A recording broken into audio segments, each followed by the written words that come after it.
Here we go.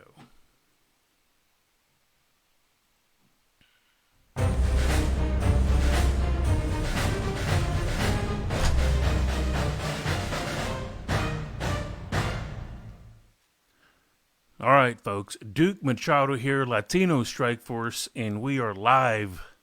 It's Friday night. I know there's a lot of people who are tuned in. You might be watching on your cell phone. You might be at home with your laptop, or you might even be streaming on your television. Whatever the case is, tonight you're going to thoroughly be impressed with our guest tonight. Eddie Garcia, retired Major, U.S. Army. The guy's a Texan at heart, but he's in Virginia, and he's running for U.S. Senate. Welcome to the show, my friend. Thank you, Duke. It's a pleasure to be here. Absolutely. Texan at heart. I would tell you that for all the listeners, Virginia is considered the mother of Texas. So Stephen F. Austin, Sam Houston, all Virginians. So like we say, like every good Texan come home to Virginia. So that's where I'm at, and that's what we're doing. So that's interesting. You know, Texans are like very proud of our state, right? And I guess so are Virginians, and there's a lot politically in your neck of the woods that for the past several years, in particular, your state has been led by Democrats. I mean, like rarely does a Republican get in any sort of statewide leadership like the Senate. I think I was reading somewhere like two or three Republicans ever or something like that. Why is it so hard I for think it might be Republicans to four, but I make don't. it there? Well, I think it might be four, but to your point, we haven't won a U.S. Senate race in 21 years. So Oh God. 2002 was the last Republican to win a statewide Senate race, Duke, and that's why we got to do something different. I tell people if you want a different output, you got to have a different input. I believe that a younger candidate, somebody like myself who's got military experience, somebody who's got a different background, a working class message for people all across the Commonwealth of Virginia, a growing population of Hispanics, Latinos that are coming in from all over the world, and second generation communities that are trying to live this American dream and start small businesses and grow in profit. Future, I Hmm. think of the Republican Party as it, and so yeah, that's what we're doing. So what I want to do, we're going to get into the politics, okay? But this is the first time I've hosted you as a guest, and to our audience and to those watching, obviously, this will be shared. I want to thank Aram Hernandez. He's my assistant here, and he helped coordinate this. And right now, he's sharing like crazy, getting the word out. But so so you grew up in Texas, raised by was it parents, grandparents? Oh, raised primarily by a single mom. I mean, my parents divorced when I was young. And so my mom was working three jobs at one point in time when I was young. She was working as a cashier at a grocery store from 9 to 5. She was working as a waitress from 6:30 to 11:30, and then on the Mm. weekend she was a janitor at a country club, a little small country club in Goliad, Texas, from about midnight to 2 in the morning on the weekends, just to make ends meet, and it come from the bottom up, meager upbringing. But we respected our elders, or else we were told to be good citizens and stay out of trouble and to get good grades in school and just try to live a normal life. And so yeah, I'm originally from a small town in Goliad, Texas. Did you have big dreams when you were a little kid?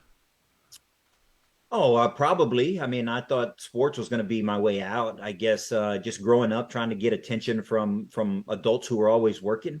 Mm-hmm. You had to be good at something, so people would pat you on the back. And so when I was young, it was a lot about sports. Football, basketball, baseball.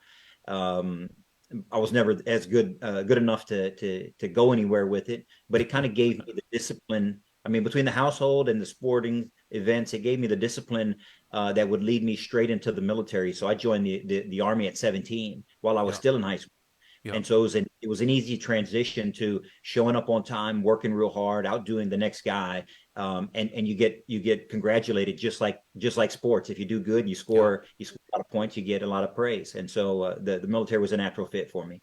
Yeah, coaches do a number on a you know I was raised by a single mother as well, and my coaches stepped in a lot of different ways and gave me guidance and sure I joined also the Air Force when I was 17, and it was just a natural you continue to thrive and you do get rewarded for your commitments and I was watching one of your videos earlier where you talked about volunteering.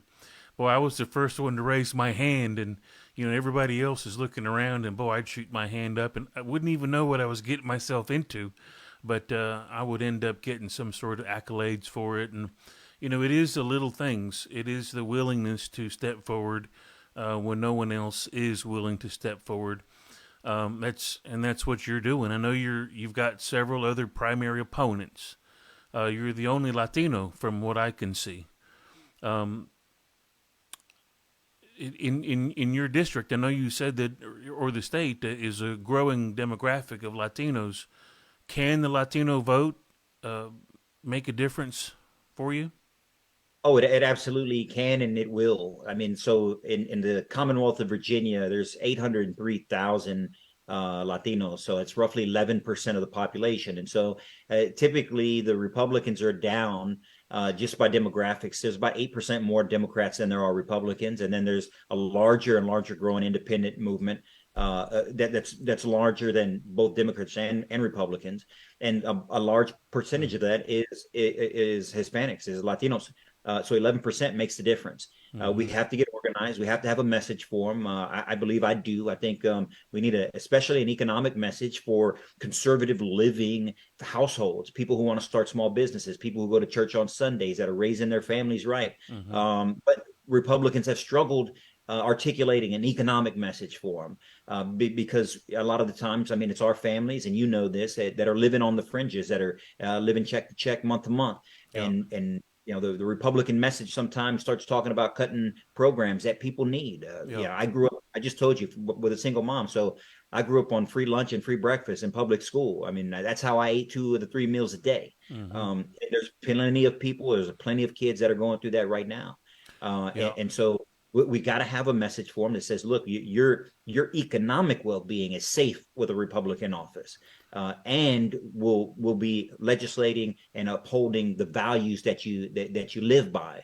I think a message like that works. We just gotta be able to get it out Mm-hmm. and build the coalition that we're going to need to win. And a lot of times it's the messenger. The party doesn't have a whole lot of Latinos in leadership positions to push that message out there, especially with the background, the history, the experience, the life experience that I've been there. You've been there. We know what it's like to struggle. We know what it's like to overcome too, and that's the story. You know, like I was talking to Aram the other day, and he was kind of, he's practicing his podcasting skills and interviewing skills. So he kind of does that on me. But we were going down the road and on the phone, and when you start laying out all the bad things that are happening in America and around the world, it sure does seem gloomy. I mean, it sure seems like, damn, how are we going to pull out of this? Um, but even with all that, this country can pull out.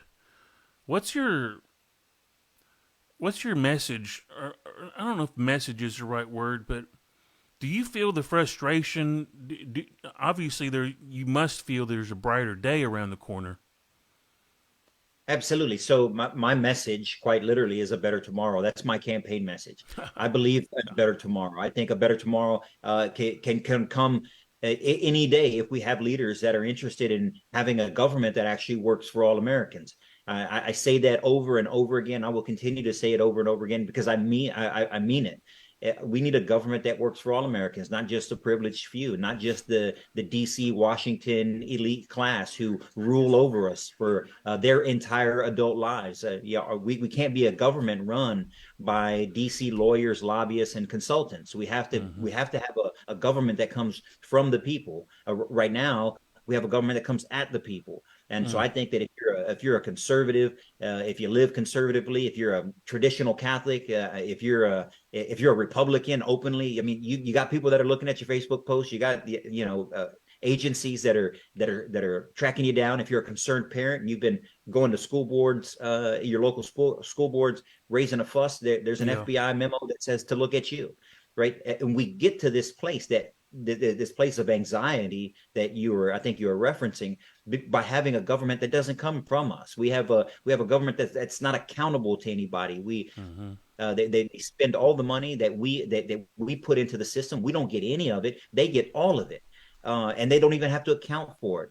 I just posted a video about the Department of Defense just failed their sixth consecutive audit. They can't find billions and billions of dollars. We give $830 billion this year to the DoD. They can account for it in Ukraine, and they can account for it within their own department. But yet here we are footing the bill for that. They're getting rich off. They're getting rich off the backs And of the working and people. and the thing that frustrates us most is that there's no consequences. You know, Right. in the real world, you get fired. At least you get fired. If you might even get prosecuted, you might get put in jail for some of the things that they're doing. Again, folks, I if guarantee you're you, if you can't account for your expenses, I can guarantee you, if you can't account for your expenses in a small business, the IRS will come find you.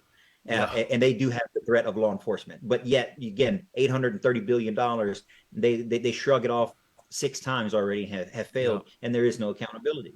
Yeah. So, folks, if you're tuning in, we're interviewing a meeting and talking with Eddie Garcia. Eddie Garcia is running for U.S. Senate in Virginia. He's a candidate, Republican, and he's got challengers. But I don't want to talk about your challengers. I want to talk about the Democrat, Tim Kaine. What's it going to take to beat that guy?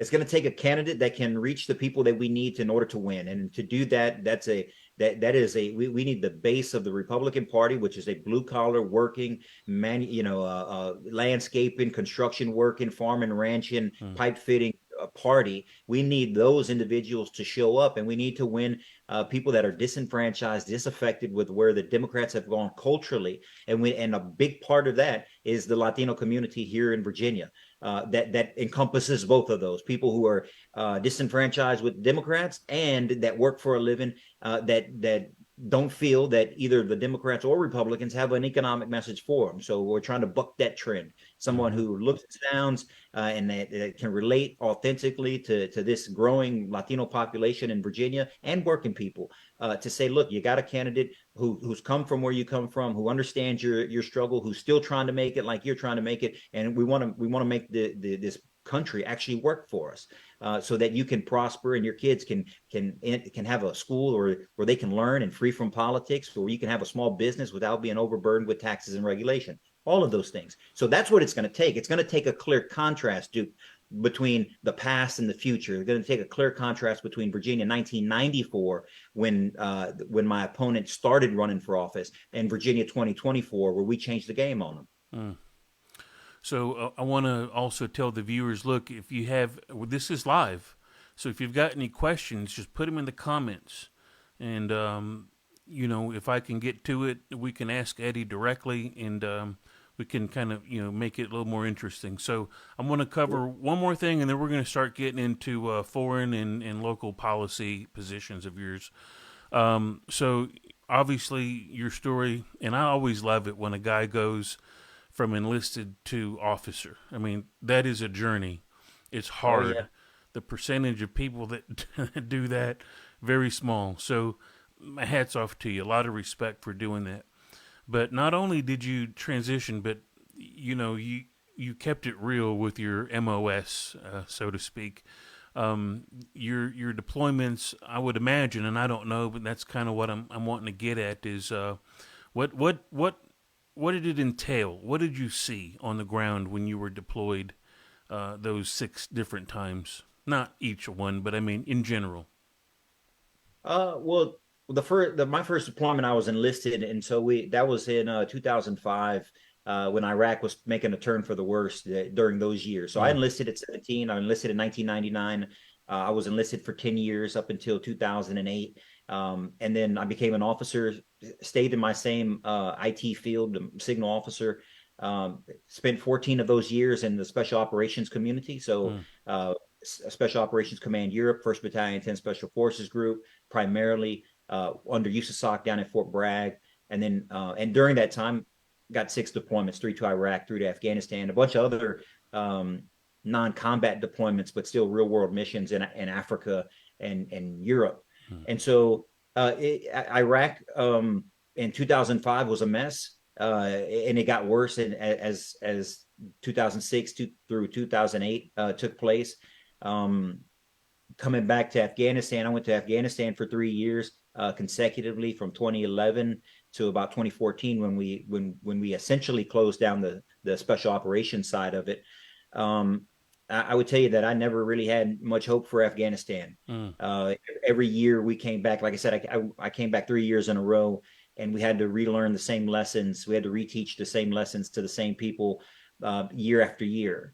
And it's just, yeah, I don't ever think it was winnable in the sense that we think about winning and victory. I don't think that mm-hmm, that the politicians of either party actually had a plan for success or knew what success would look like.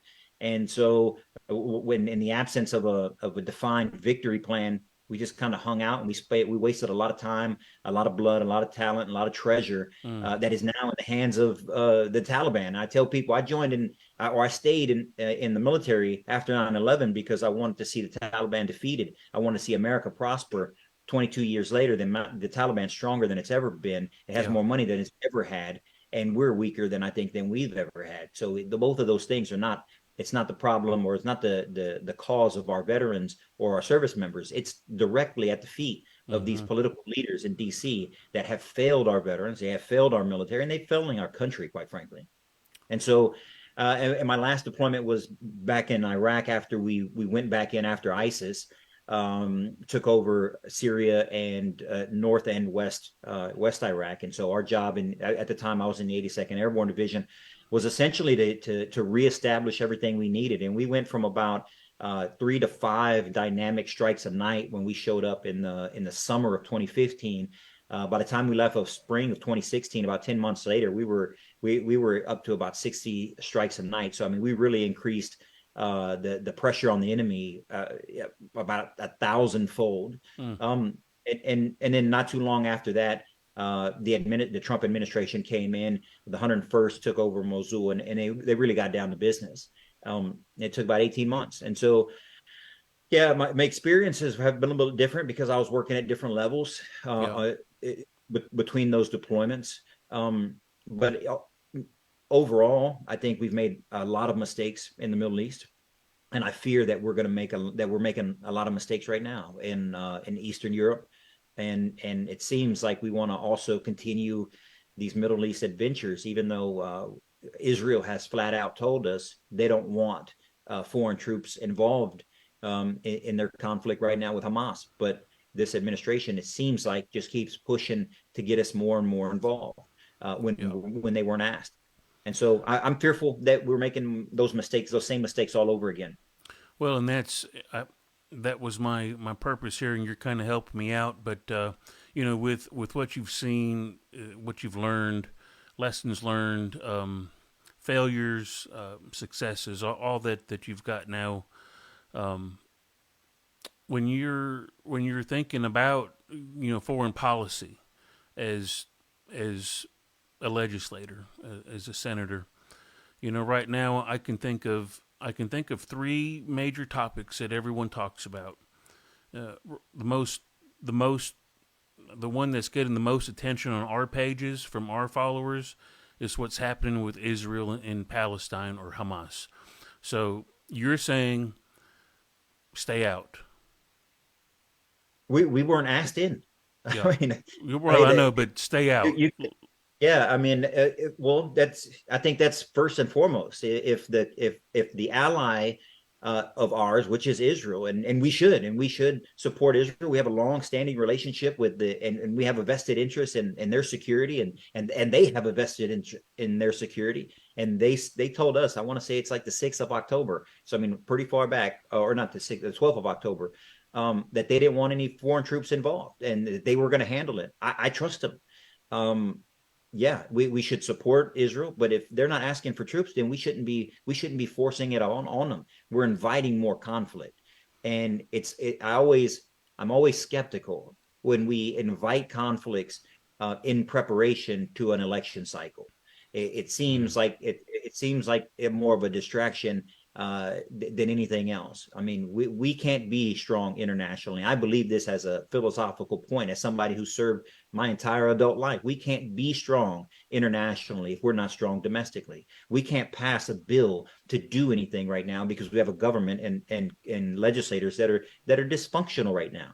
And if we can't do that, then we're never going to be strong internationally. And Hmm. so we have a border here that we need to get control of, that we need to seal, and we know who's coming in and who's going. We have a crisis of contamination and lead water pipes. We have poor people that are. I mean, I spent all morning today in at a food bank in preparation for next week's delivery in preparation for Thanksgiving. I mean, there are record numbers. Ask the food pantries. There are record numbers of people that are qualifying because they're under the poverty line in 2023 that are qualifying for these food giveaways and these food pantries. And God bless the people who put up the money to do it. But we're a country in need. We have a lot of people that are struggling, and inflation is Hmm. super high, gas is high, rents are out of control no matter where you go. And so while all of this is taking place right here in our own country, we have an administration and we have a political system, this class of people that run DC, that want you focused on Eastern Europe. They want you focused on the Middle East. They want you focused somewhere else, but accept with the problems that you have to live with day to day. Yeah. There's something wrong with that, and I think we sense it.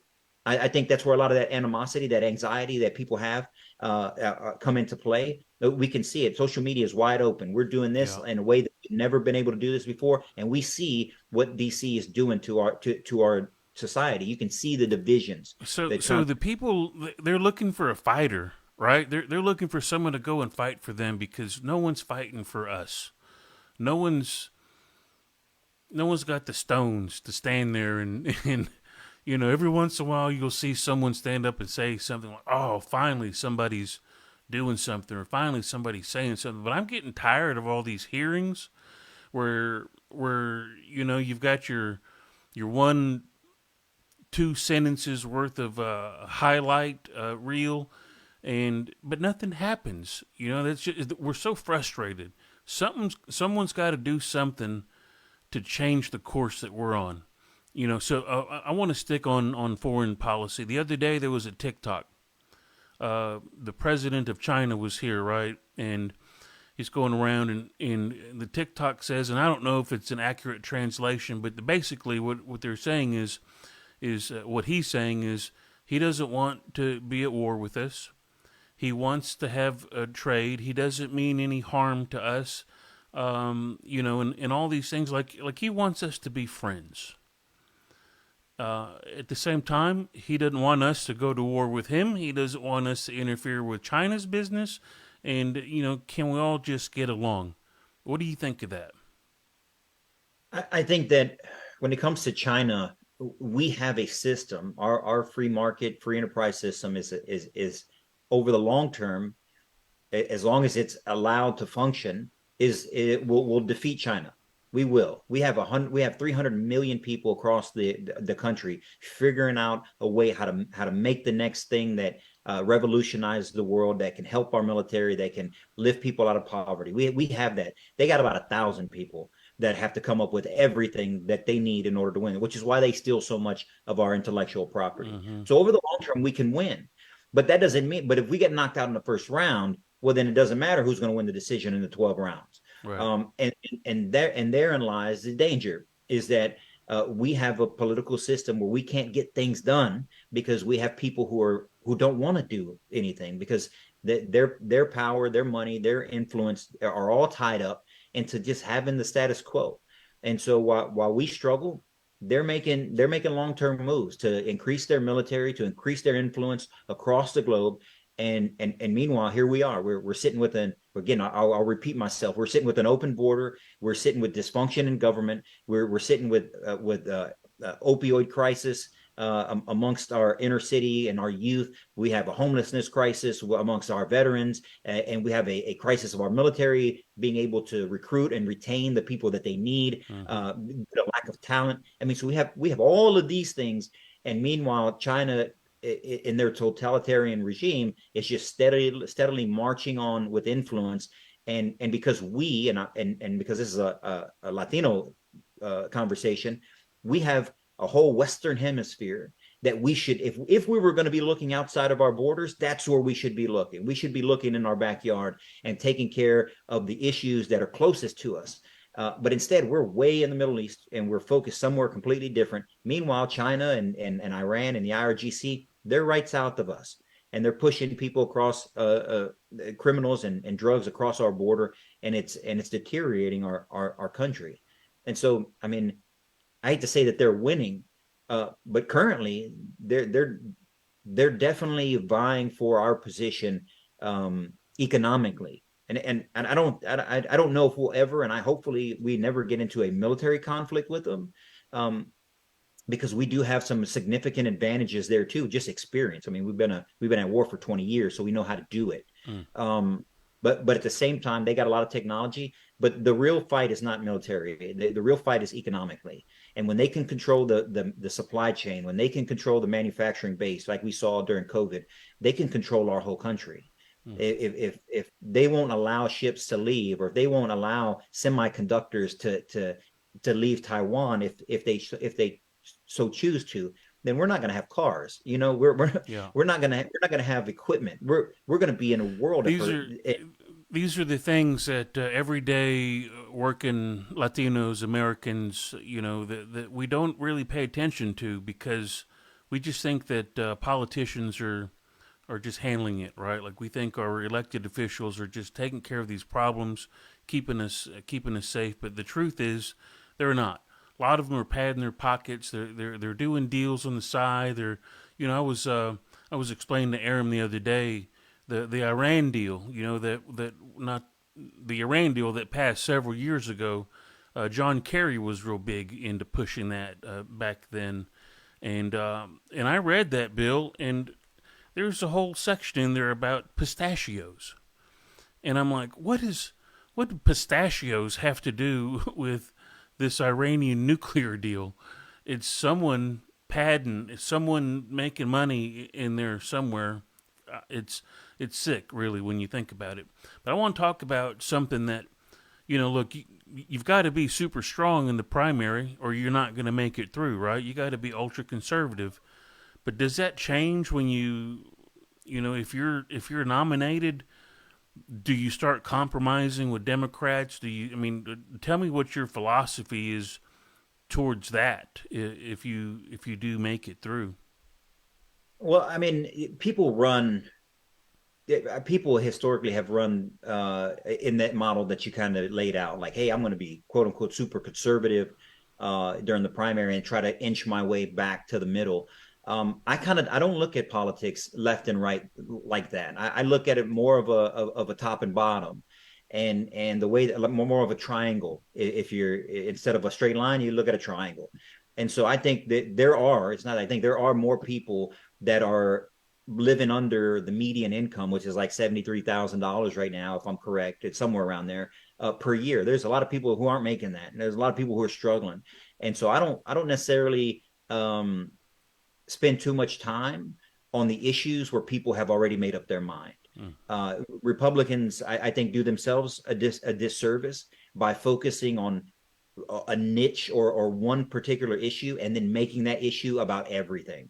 I think that's how we lose elections. So I try to have a more positive message, a message of a better tomorrow, of an economy that works, of growing jobs and opportunity, not only from a business side but from a worker side too. Because if we can get If we can increase the production of housing, for instance, sure, there are going to be developers and builders that make money, but there's also going to be a whole lot of carpenters, roofers, Mm-hmm. bricklayers, construction workers that also get jobs, and their families get a chance to eat good too. And that's how we grow this working class, middle class up. And so Republicans love to talk about just the builder, and Democrats like to pretend they care about the workers. I actually care about both of them, and Yeah. and I believe I have a message for both of them. So I don't typically look at running, quote unquote, to the ultra conservative. I think that I'm running a common sense campaign that focuses on the needs of the people, Yeah. the vast majority of the people, and so rather than So than than you're not gonna get pigeonholed on one issue. I mean, I try. I and don't think so. I mean, I from what think I hear, and we're from going to what I try. hear you saying, you rattle off. I mean, you rattle off 20 different issues that resonate with your just your standard voter, and I think that's smart. I think that's the way to do it. And you're right. That is not the standard model for the primary. So I'm real anxious to see how it all turns out. Let's move on Well, to go ahead. no, I was just going to show you, like, talk to you an example, right? I mean, but the reason I think that I'm great gaining traction in this way is because you got to also be able to articulate what you're talking about, Yeah. and if you don't have a candidate who can't do that, who can't rationalize school choice, for instance, if you can't rationalize school choice, but you just heard Republicans say that they're for school choice, so you have to be for school choice, then you're going to get tripped up really easy. Yeah. I believe, me personally, in that area, I believe school choice is the only way to help our public schools actually survive. I Mm-hmm. believe our public schools are failing, and what school choice does, or the only way to increase the quality of education in our public schools, is to reduce our class sizes. And the only Mm-hmm. way to reduce our class sizes is either to build new schools, which nobody's doing, or to give parents the option of doing something other than send their kid to the local public Yeah. school. And so Or if we can hire more encourage, teachers. Yeah. we still got a place to put them. You still got to Yeah. have a place to put them. Yeah. You're right. And so nobody's doing that. And so the fastest way and the more holistic way to stop all these culture wars within the school system, books or bathrooms or libraries or whatever the outrage du jour is to give the parents the power to choose. Maybe I want to homeschool my kid. If I can keep the money for it, I can subsidize, use that money to go to charter school or for private school, Mm-hmm. or leave them in the public school. But you have that power. That's how we increase the quality of our public school system. But if you don't have a candidate who can articulate that, well, then they're almost it's almost better to not say anything at all. Yeah. And And so and that's and that's and just there my are a approach. lot of candidates who are essentially recruited. You know, maybe they don't have the natural tendency to they don't have the passion. They're just recruited to fill that spot, and maybe they're heavily funded and all that. So just say these speaking points, and as far as understanding what the depth to the issue is, there is no real understanding. There is no real passion. But you obviously are not that candidate. So that's why I'm really glad to have you on tonight. So since you Sure. transitioned to local, and that's what I wanted to do anyway, there's obviously you guys are probably seeing the influx of illegal immigrants because our border and our open border issues down here in Texas, and you're very familiar with that. Um, the Democrats like to say that we're racist for wanting to keep people out. And they beat that drum over and over until the Latinos say, "Yeah, yeah, Republicans are racist." How do you offset that message that the Democrats use? Well, I just try to point to the facts that when Democrats are in charge, we all lose, and specifically Latinos lose, especially in this area, and in this issue, on this issue that we're talking about. We know, and you know, Duke, and I know, coming from where we come from, and these Latino communities, Hispanic communities, right now, they know that the fentanyl that comes across that border unchecked is ending up in our neighborhoods. The crime that is coming across that border with the criminals who are trafficking children and young girls, they end up in our neighborhoods. The schools that our kids go to are the ones that are overcrowded from unaccompanied minors. we know that the resources and the money is designed to help and take care of those of the impoverished people who need a hand up here in America are being rediverted to what's going on across the border. These undocumented immigrants. We take the brunt of that. We know that, but Republicans, probably I'll call them traditional Republicans, don't bring up some of these things, and if they do, they bring it up in a way that is a turnoff to people who are not politically involved or Yeah. active, and it makes it easy. If you see I'm going to be real general right here, which hopefully nobody gets on to me. When you see a traditional Republican that's 65 and older, and he's a Caucasian man, and he's a business owner for 30 years, and he's got a bunch of money, and he says he tries to have this conversation, it gets real easy to paint him as a bigoted racist Mm-hmm. by the Democrats. So we make the Democrats' argument easy for them. Someone like yourself, someone like myself, that with our background, with our last name, with our heritage, it's a harder conversation to, at least I think, to make it stick. They may say it, Yeah. but we don't believe it. There's not going to be there aren't any Latinos across Virginia or Texas or anywhere else that are going to be able to listen to the things that I just said and call me racist. They're not going to believe Mm-hmm. that if Mm-hmm. somebody did. So the messenger matters. Authenticity matters, Mm-hmm. and being able to articulate that message in a way that, again, doesn't demonize anybody. And I don't talk bad about people coming across the border. They're trying. Most of them, the vast majority of them, is trying for a better life, and I would too. Y, I blame this at the feet of the political elite who refuse and have refused for 3 decades to address this border. We haven't done anything about it mm-hmm. since 1986, and even in 1986, all that was done was amnesty, and there was no security attached to it. It ever got done. So this is not a. It's not necessarily a left or Democrat Republican argument. This is a connected class of people who want to keep this up so that they can raise money out of outrage. And so when don't and as somebody who lives near DC and has kind of traversed these circles over the last couple of years, um, Republican consultants' mouths start to salivate when they see caravans of migrants coming across, because they know that they're about to send out text messages that make everybody upset, and they're going to raise some money, and then they're going to say something, and as soon as that happens, the Democrats get excited because Jump they're going on to it. point Yeah. to what those Republicans are doing and how they're trying to be racist and stop them, and then they raise a bunch of money and everybody gets rich. Everybody raises a bunch of money and nothing gets solved. and Y, and that's the, pero, that's the pero type of process we have to stop. yo voy a decir una cosa en español. Tú puedes hablar español y puedes explicar todo muy bien. Yeah, Y los problemas que tenemos, tú puedes explicarlos. Y es más mejor de todos cuando están hablando con latinos. ¿Qué quiere decir en español a las personas que están mirando este programa o de su de Virginia? well, primero, mi español necesito trabajo. Yo también, yo no sé perfecto. Eh, Está bien. cuando, eh, eh, cuando 17 años, me uní en la US Army y Ajá, solamente inglés. sí. And see, and mi abuelo made it perfectly clear when I was young that we were going to speak that language. And Ujú. the way that he always put it was that if you're an American, and this is, I mean, like I know, in Mexican Americans in South Texas in the early 1900s and earlier, I mean, they went to segregated schools, they Yeah. faced racism and all the stuff that came with it. And so my grandfather was adamant that to succeed in this country, you're going to speak the language, you're going to get a good education, you're going to work hard. Ujú. And they fought. I mean, he fought in World War II. His father fought in World War One. My stepfather was in Vietnam, and so we grew up speaking English as a first language because that was the rule. And then 22 years in the military, obviously There's no only need. English. Yeah, there's no need for speaking So Spanish. I'm getting into it But you can more and more. understand. Puede entender que están diciendo. You can understand. You can relate.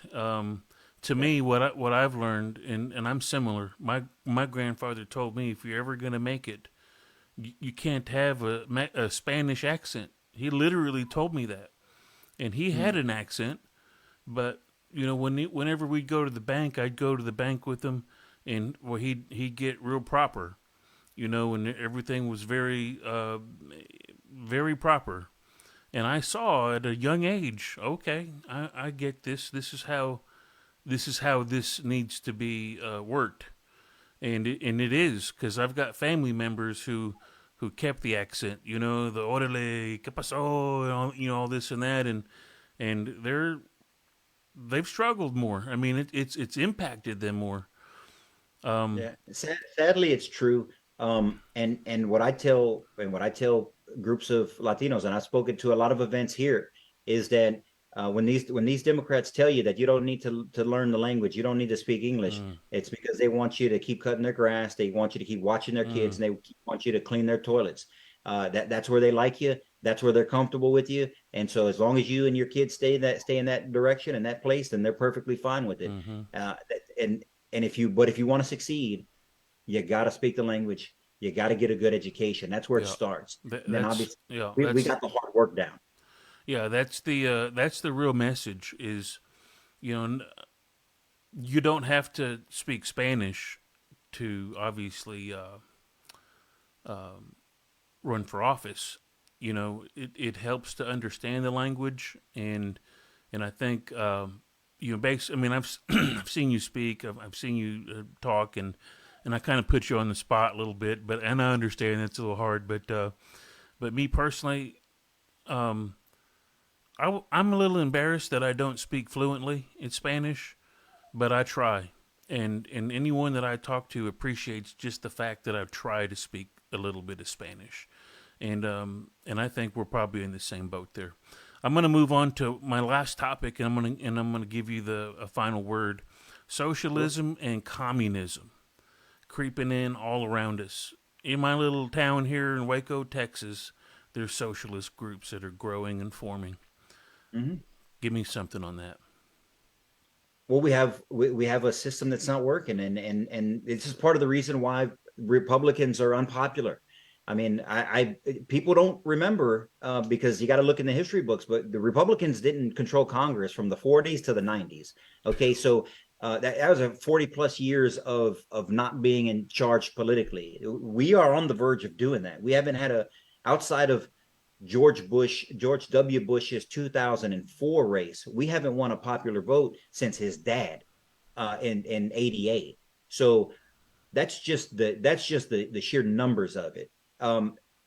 As a Republican Party, we're talking about the American dream, but we're looking at kids who can't afford it, and they believe that we're lying to them. And they've been growing up in these public school systems, and then they go into higher education, fooled with these socialist leaning, Marxist leaning Professors professors and yep. that are telling them that communism or socialism is the way, and that capitalism is making victims out of the working class, and there's some truth in that because of the corruption I just talked about in DC earlier, and that resonates a lot more with that group of people, and so here we are, um, which is I which is one of the things I believe that Latinos, especially these first generation, second generation Latinos that are coming from Venezuela, or Cuba, or anywhere else, they know the dangers of socialism. It's funny that it's the Americans here, it's these kids growing up here that are more susceptible to it, and so they can't afford homes. They're saddled with debt when they come out of college. They're trained or they're educated for jobs that don't exist, and they can't afford to live a decent standard of living, or at least an idea of what they think they should be living. And so they're open to all these bad ideas, and we don't have a messenger to reach them because our politicians, our Republicans are 65 and older. They're seniors. Look at our U.S. Senate. The U.S. Senate average age is something like 68 or something. I mean, it's the oldest Congress that we've had in history right now. Mm-hmm. And so this generation won't retire. We have to retire them. My opponent's been a politician for 30 years. There are kids that are 30 years old that have had to deal with him at some layer of the government, local, state, or Yeah. federal, their whole lives. And so we need a new generation of leaders who believe like we believe, that can espouse and articulate our values in a way that's understandable to the people we need to reach. And those people are young people, they're Latinos, they're working people of all backgrounds, colors, shapes, creeds, sizes. And that's how we win. And in Virginia, also, I'll include the veteran population because there's 10% of that. There's 770,000 veterans, which you and I are both veterans. Mm. And so that is how I win here in Virginia. I'll continue to say that. And I think that is exactly how we're going to win. We got to be a contrast from the way things used to be done or have been done in the past and that have failed from Republicans to move forward with a new generation that sounds and looks a little bit different than some people may be comfortable with, but that's all right. They're going to get over it. The Democrats are really good at enforcing the oppression mindset. You know, blacks, they call us blacks and browns, right? Blacks and browns, they don't even call us African American or Hispanics or Latino. Yeah. They're just black. Now we're just colors to them. People of color, yeah, And yeah, people of color. And you know, if life's hard, it's the Republicans' fault, and you know, you need to stick with us. We're going to get you taken care of, and it's oppression. Um, I think your message, and I don't want to beat a dead horse here, but I think your message of, you know, like you're wanting to educate, inspire, you're wanting to kind of rekindle the American dream. What else would you add to overcoming that oppression mindset that Democrats are just pounding in everyone? Well, the opportunity is there. America is the land of opportunity. We need to be the grand opportunity party, not the grand old party. We're the grand old party right now.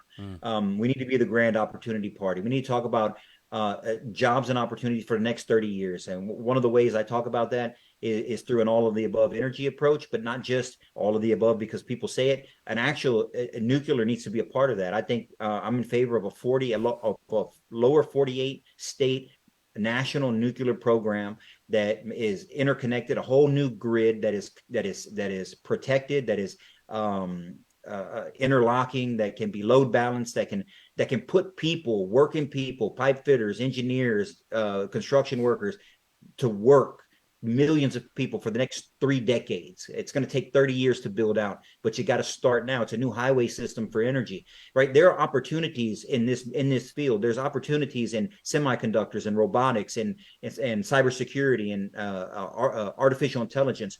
We need to have those businesses, those jobs, those enterprises in America built here because we can't risk them being in China or Taiwan or Indonesia or anywhere else. They have to be here. And if they're here, we need the talent to be able to fill those jobs, which means we need an education and a trade system for them. So Mm-hmm. we can get there. But dude, nobody's talking about this. Yeah. Our political peers aren't talking about this at all. Again, they want to talk about Israel. They want to talk about Ukraine. They want to talk about something somewhere else in a far land, far away. Yeah. Meanwhile, the wolves are at the door, Yeah. and we got to actually solve our problems right now in our own home, so that we can be strong everywhere else. If we're not strong here, and that starts, it's going to be economics. There's no military solution that I can see in the near future that's going to outweigh an economic plan. And the great thing about the economy is that it affects everybody. And so Yeah. if we put people to work, we're going to put everybody to And work. it was amazing how quickly it turned when Trump was elected. Right? We started drilling, we started, you know, manufacturing back up. I mean, it's just like the tide turned with the election, you know, a year away essentially. Have you made a decision who you're going to support, or you still out on that yet? Well, I tell people that, I voted for Donald Trump in 2016. I voted for him in 2020. And if he's at the top of the ticket in 2024, I'm going to vote for him again. Yeah. We can't be divided as a party amongst ourselves. Mm-hmm. From you, I just explained where I come from, right? Yeah. You know where I'm from, a Yeah. small country town in South Texas, man. No, you're the real deal, Eddie. You're the I'm real as deal. working You're a real class as guy. it gets. Mm-hmm. I'm as working class as it gets, and nothing has ever frustrated me more than the one individual that can relate to working people, that can relate to construction workers and truck drivers and farmers Right. and ranchers, Yeah. is the billionaire from New York. It's always bothered me, and it continues to bother me. But he's the only one that has given voice to working people, and so I voted for him twice, and I'm going to vote for him Well, again at the top of I the mean, ticket. he's a And developer. He knows all those trades. He knows all the work, all the details, the planning, the everything. And so I'm with you on that. I'm the same way. I voted for him 16, 20, and if he can make it to the top of the ticket, I'll be supporting him as well. I'll give you a final word, sir. We're going to wrap it up. Well, I just want to thank your time. Thank you for your time. And I would tell your listeners and everybody to visit my website, eddiegarciava.com, and follow me on all the social media sites from Instagram to Facebook to X to YouTube. I have a YouTube channel, Eddie Garcia VA, on YouTube as well. I put out a lot of content because I think that the voters owe are owed an exact answer where I come from, where I stand on issues. It's an accountability thing. Hold my feet to the fire. I don't have any notes here in front of me. I don't need them. I say the things that I mean. I mean the things that I say. I think that everything that I talked about is how we're going to win elections in Virginia, how I'm going to beat my opponent come 2024. And if we're smart as a party, that's how we'll run from here on out. And we'll grow a working class, blue collar GOP that lasts that lasts the next 50 years. And Hispanics, Latinos are a big part of that, but working people, regardless, are a part of it. So come Yeah. follow me there. EddieGarciaVA.com. Find out where I stand on all the issues. There's a big red donate button at the top. That's right. You All, need that. all campaigns need money to operate. And so what I'm asking for is I'm asking followers $1 a day. If you can donate $1 a day, I sound like one of those old 80s commercials, nonprofits or something. But if you can sign up for a $30 a month commitment, it's a dollar a day. I mean, over the long term, I think that's a better model than these politicians going hand in hand to the richest among us in order to do their bidding. Yeah. If we want a government by the people, it's got to be funded by the people. And so I'm trying to Yeah. reach out to everyday working people. Say if you can donate $30 a month, go to Eddie Garcia VA and contribute. And it'd mean a lot to me. And that's how we Mm-hmm. win. Well, I appreciate you for your time. I think your message is really strong. We just had Veronica Bouvier join in. We've had some folks tuning in, and what we're going to do for you is Aram is going to splice up this video. And for you watching, we're going to splice it up probably into about 6 or 7 different segments. So you've got those little video soldiers doing your work for you. Eddie, man, I'm telling you, with all your experience, with your knowledge, with your passion, I think you've got a real shot. I think you've got a real shot, and I'm so glad that we could get you in early. When you're a senator, we're going to call you back, and before then, we're going to call you back. But when you're a senator, we're gonna need to get you back on the line. Also, to our volunteer force, the Latino Strike Force, let me know what you think of this guy. Maybe we're going to get involved and jump in his campaign and help him take it over the top. So anyway, I appreciate all you guys for tuning in, folks. Duke Machado, Latino Strike Force, and we're out of here. And don't go anywhere, Eddie. Thanks, guys.